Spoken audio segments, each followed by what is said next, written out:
Assalomu alaykum qadrbaland qadrdan obunachilarimiz. Sizlarga bugun ajoyib bo'lgan bir xonadan topib qo'yganmiz. Uyda obzor qilib chiqamiz. Ungacha sizlar like, podpisatsiya bosib qo'yinglar. Nasib bo'lsa uyda obzorini chotka qilib sizlarga ko'rsataman. Kiraverishimizda mana shunday bizni hovlicha kutib oladi. Mana bu tomoni boshqa odamga qarashli ekan. Buni ham o'zlaringiz qo'shib olsanglar bo'ladi. Uyimizning общий maydoni 10 sotik deyilyapti. Garaj ham shu uy hisobiga kiradi. Garajimizni ko'rsanglar ham garajimiz ham kattagina. Mana ko'rishlaringiz mumkin. Uyimiz eski uy, eski imorat. Narxi ham shunga yarasha. Xonadonlarimizni birin-ketin tanishib chiqamiz.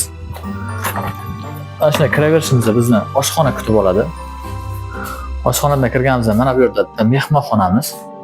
Mana ko'rganlaringizdek kattagina SSRskiy pechkada turibdi. Mana bu esa bizning spanligimiz bo'ladi. Spanligimiz.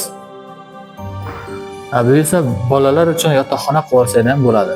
Uyimiz ancha yildan beri hech kim yashamayapti. Общий devor bu. Yashash xonadonimizdan chiqqanimizdan keyin bizni mana shunday yer maydoni kutib oladi. Yer maydonida mana bu tomonda esa bizning hammomimiz bor. Hammomni ko'rsanglar issiq toshlar bilan bemalol mazza qilib cho'milsanglar bo'ladi, suvlarni sepib.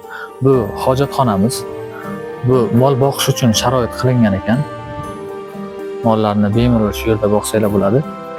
Shahar sharoitida bunaqa joy juda ham yaxshi. Jo'jalarni boqish uchun ekan bu yer. Bu yer esa tovuqlarni boqish uchun sharoitlar qilib qo'ygan ekanlar. Ushbu xonadonimiz mana shu darvozadan kirib kelaverishdi va mana bu yerdan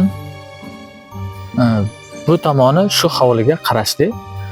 Kelishsanglar, bu tomonni ham sotib olsanglar bo'ladi. Bu tomonni narxini 10 ming deyaptilar. 10 ming AQSh dollari. Mana shu garaji bor ekan.